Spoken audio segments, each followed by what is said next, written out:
আমাদের চাহিদা তো কোনো শেষ নেই। আমাদের চাহিদা আল্লাহ তাআলা কোরআনে বলেছেন আল হাকুমুত তাকাসুর হাত্তা যুরতুমুল মাকাবির। আল্লাহ বলেছে আল হাকুমুত তাকাসুর, মানুষ খুব চাকচিক্যময় করে দিয়েছে সম্পদের লালসা, সেটি ততক্ষণ পর্যন্ত যাবে না যতক্ষণ যে মাকাবির কবর পর্যন্ত সে না যাবে। কাক তুমি সবচেয়ে বেশি সুখী। আমি সুখী?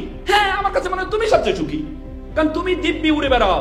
তোমাকে কেউ, তুমি কোনো বারান্দা গেলে কোনো ভয় থাকে না যে তোমাকে কেউ খাপ করে ধরে ফেলবে। সবসময় ময়লা আবর্জনাগুলো খেয়ে ফেলো, গন্ধযুক্ত জিনিসগুলো খেয়ে ফেলো, খেয়ে মানুষের রাস্তাঘাট দিয়ে পরিষ্কার রাখো। তুমি সমাজ সেবা করো, মানুষের সেবা করো। তুমি যদি তোমার কাক তো চিনেন আপনারা, কাকদেরকে আমরা পাখি মনে করি না, যদিও কাকরা হচ্ছে, কাকদেরকে বলা হয় স্বেচ্ছাসেবী পাখি, কিন্তু কাকদেরকে আমরা পাখি মনে করি না। সকল পাখি যখন আমাদের এই বারান্দায় আসে আমরা খুব চমৎকৃত হই, খুব আনন্দিত হই, কিন্তু একমাত্র কাক আসলে আমরা দুধ করে তাড়িয়ে দিই। একবার একটা মেয়ে, চেহারা ভালো না, আত্মহত্যা করার জন্য চেষ্টা করছে। ওই মেয়ের বারান্দায় সবসময় একটা কাক আসতো, মেয়ে কখনো তাড়াতো না। তখন কাক এসে বললো, এই তুমি আত্মহত্যা কেন করছো? বলে, দেখো আমাকে মানুষ সম্মান দেয় না, সমাজে আমি কোথাও যেতে পারি না, তো এই জীবন রেখে লাভ নেই, জীবনটা আমি শেষ করে দিব।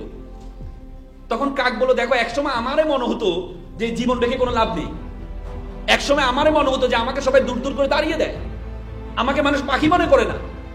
একসময় আমার কাছে খুব হতাশ মনে হতো, আমার কাছে মনে হতো টিয়া পাখি সবচেয়ে এই সম্মানিত পাখি, তাকে সবাই সম্মান দেয়। এই জন্য একবার আমি টিয়া পাখির কাছে গিয়েছিলাম, টিয়া পাখিকে বললাম, আচ্ছা তুমি তো খুব আনন্দিত, তোমাকে মানুষ খুব তুমি যখন বারান্দা আসো সবাই তোমার সাথে সেলফি তুলে, তোমাকে ধরার চেষ্টা করে, তোমাকে খাওয়ানোর চেষ্টা করে, তোমাকে পালার চেষ্টা করে। টিয়া পাখি বললো, কি বলো আমি সুখী? কে বলেছে আমি সুখী? তুমি ভাবো আমি সুখী?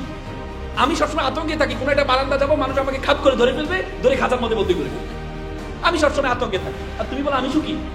সবচেয়ে সুখী হচ্ছে রাজহাঁস। রাজহাঁস দেখো, রাজহাঁস সকালে মালিক তাকে বের করে দেয়, সে সারাদিন ধরে পানিতে ঘুরার পর ময়লা আবর্জনা পানিতে সারাদিন নামার পরে পানির উপরে উঠে নিচে একটা ঝাঁকুনি দিয়ে সকল ময়লা ফেলে দিয়ে আবার সে তার ঘরে যায়। মালিক অপেক্ষা করে কখন হাঁস আসবে, তাকে একটু খাবার দিয়ে তাকে ঘুমের ব্যবস্থা করে। সে কখনো বাইরে যায়, কখনো আবার ঘরে ঢুকিয়ে। রাজহাঁসের মতো সুখী আমি কখনো দেখিনি। তাই তখন এই কাক গেল রাজহাঁসের কাছে, রাজহাঁস তুমি নাকি অনেক সুখী মানুষ। রাজহাঁস বলছে আমি সুখী? কে বলেছে আমি সুখী? বলছে হ্যাঁ আমি তো শুনেছি তুমি নাকি অনেক সুখী মানুষ। বলছে না আমি তো সুখী না, সুখী তো ময়ূর, দেখো কত সুন্দর দেখতে থাকে। ময়ূরের কাছে আসে মানুষকে ছবি তোলার জন্য, ময়ূরকে সবচেয়ে মানুষ ওন করে, সবচেয়ে সুখী হচ্ছে ময়ূর। তখন কাক তো চিন্তায় পড়ে গেল, যাতে ময়ূরের কাছে একটু যাই, সে সুখী কিনা। ময়ূরের কাছে গিয়ে দেখে চিড়িয়াখানা টিকিট দিয়ে মানুষ ঢুকছে ময়ূরকে দেখার জন্য। সে বলছে হ্যাঁ আসলে তো সুখী, টাকা খরচ করে মানুষ ঢুকছে তাকে টিকিট খরচ করে দেখা করার জন্য, তার মানে তো সে অনেক সুখী।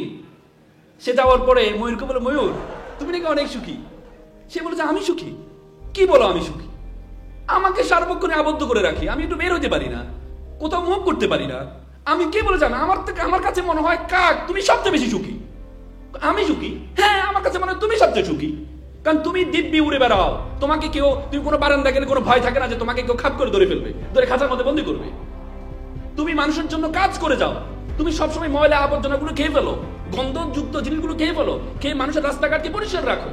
তুমি সমাজ সেবা করো, মানুষের সেবা করো। তুমি যদিও তোমাকে মূল্যায়ন করে না, কিন্তু তুমি তো নিজের আনন্দ পাও সেবা করতে গিয়ে, যে তুমি পৃথিবীর যে ময়লাগুলো আছে সেই ময়লাগুলো তুমি খেয়ে এই সমাজকে পরিষ্কার করো। তোমার মতো সুখী আমার কাছে কোনো প্রাণী নেই। কাক বললো, কথা তো সত্য, আমি তো এতদিন ভাবিনি, আমি ভেবেছি আমার মতো অসুখী কোনো প্রাণী নেই। আমি আজকে বুঝতে পারলাম যে আমার মতো সুখী কোনো প্রাণী পৃথিবীতে নেই। তার মানে আলটিমেটলি কি দাঁড়ালো? আমরা প্রত্যেকেই মনে করি আমি অসুখী, আমরা প্রত্যেকেই মনে করি আমার জীবনে কোনো আনন্দ নেই। কিন্তু নিজেকে ওন করতে হবে, নিজের যতটুকু আছে ততটুকু। আমাদের ধর্ম কি বলেছে, আমাদের রাসূল কি বলেছে? আমাদের রাসূল বলেছে তুমি সবসময় নিচের দিকে তাকাও, উপরের দিকে তাকাবা না। কারণ তুমি যদি উপরের দিকে তাকাও তাহলে তুমি সবসময় হতাশ হবা, ইস উনি আজকে এই অবস্থায়, আমি যদি যেতে পারতাম। আমাদের চাহিদা তো কোনো শেষ নেই। আমাদের চাহিদা আল্লাহ তাআলা কোরআনে বলেছেন আল হাকুমুত তাকাসুর হাত্তা যুরতুমুল মাকাবির। আল্লাহ বলেছে আল হাকুমুত তাকাসুর, মানুষ খুব চাকচিক্যময় করে দিয়েছে সম্পদের লালসা, সেটি ততক্ষণ পর্যন্ত যাবে না যতক্ষণ যে মাকাবির কবর পর্যন্ত সে না যাবে। তার মানে আমাদের সম্পদ, যার একটা গাড়ি আছে সে চিন্তা করে দুটো গাড়ি রাখবে, যার দুটো গাড়ি আছে সে চিন্তা করে আমার একটা প্রাইভেট জেট লাগবে, যার প্রাইভেট জেট আছে সে বলে না শুধু প্রাইভেট জেট তো হবে না, আমাকে সাবমেরিন লাগবে, আমি সমুদ্রের নিচে যাব। তার মানে মানুষের চাহিদা কখনো শেষ হয় না। শেষ হওয়ার জন্য আপনাকে সুখের চিন্তা করতে হবে। আপনারা জানেন